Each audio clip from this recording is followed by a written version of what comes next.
Whether you are successful or not, the answer is within you. Ask yourself, what's your emotional state more often? Are you happy with your life? Work has taken over too much of too many people's life at too high a personal cost. Stress, broken marriages, neglected children, and poor health are far more widespread than people dare to acknowledge, especially directors of large corporations and chief executives in particular may be gregarious, but they can also be very lonely. There are not many people to whom they can turn for help, often no one in the organization. Let's take the example of Jack Welch,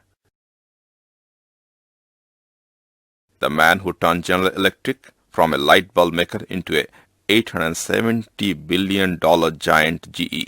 He underwent triple bypass surgery in May 1995. Welch acknowledges that back pain problems forced him to give up playing golf, which he picked up after his back surgery in his own book, Winning. If you could tell me how to fix it, I'd be happy man, he said of his split from wife Jane. I hate to say that I failed twice, but I had a first marriage that was settled in the living room in about 2 hours with my wife in a private fashion. I would give anything to have my divorce private. We are often so concerned with learning to manage others that we are left with little energy to manage ourselves. We often fail to notice the unexplored world within ourselves. The master key to your growth is awareness about yourself. To understand ourselves in a better way, we have divided our life into 6 areas. They are business or career, health, emotion, finance, relationships, and core values.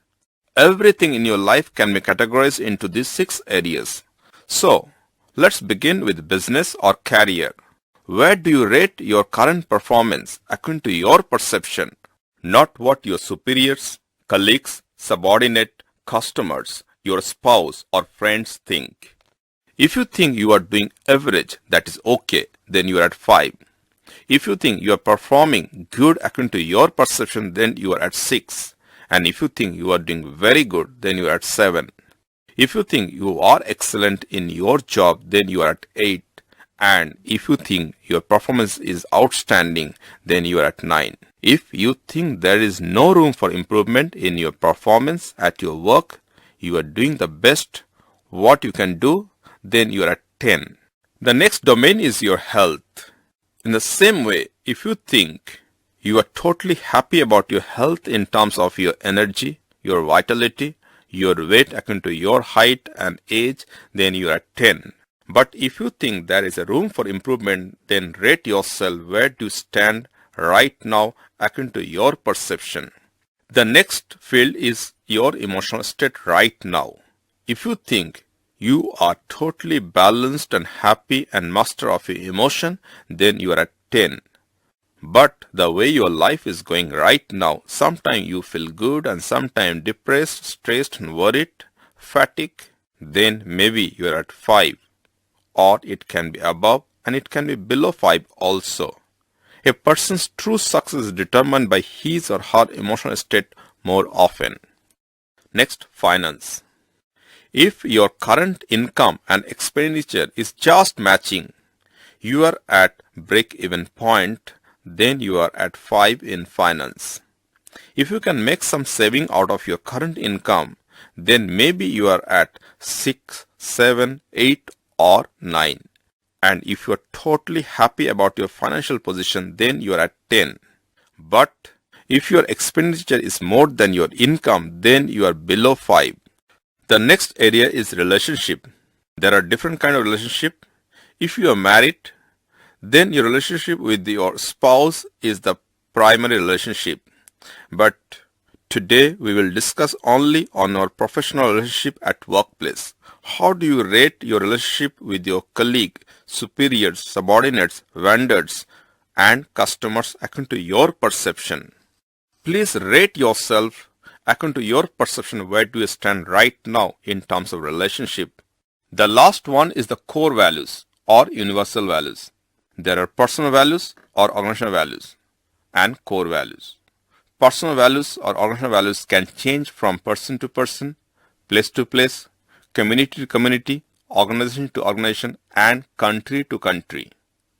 But core value or universal values are going to be the same everywhere in this world.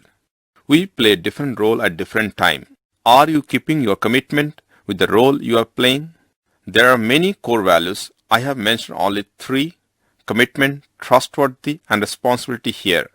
We play different role in different time.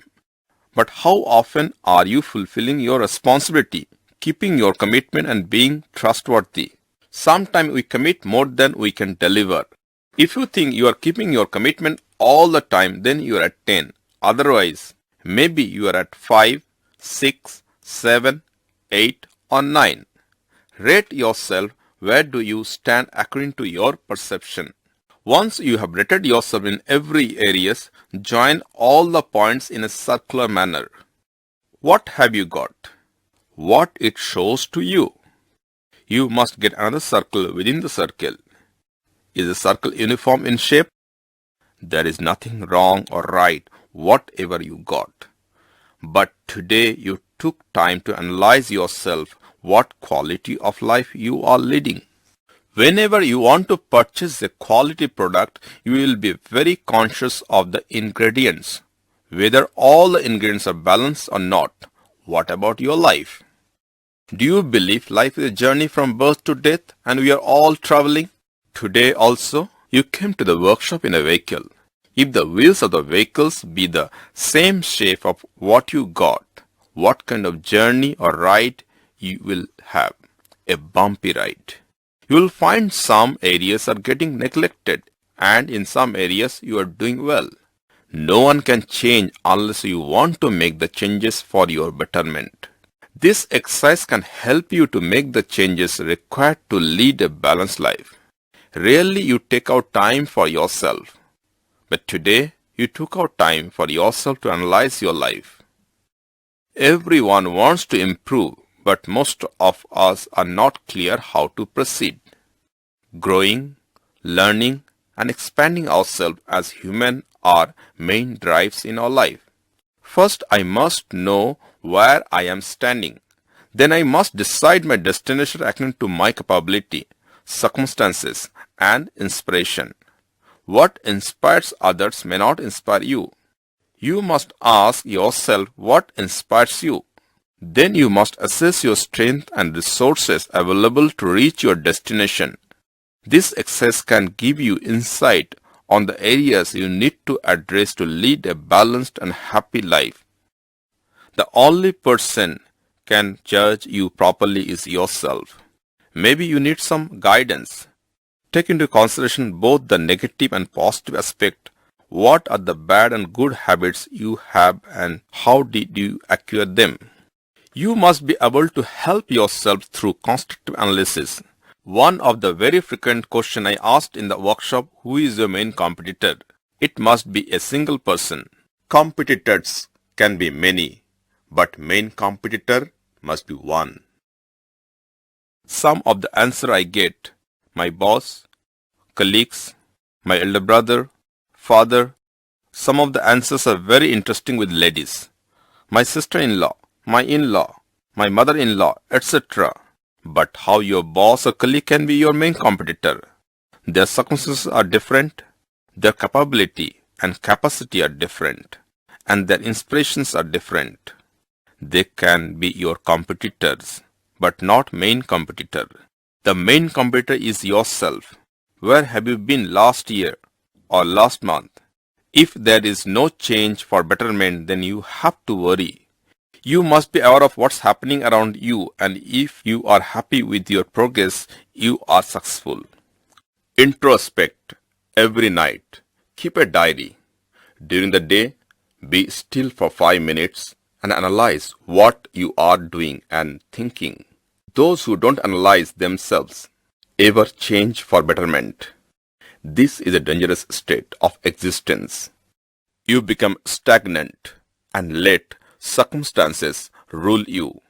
It's easy to blame circumstances or others, but as you take responsibility of your life, you start to change your life for betterment. You create your destiny and you become your own fortune teller.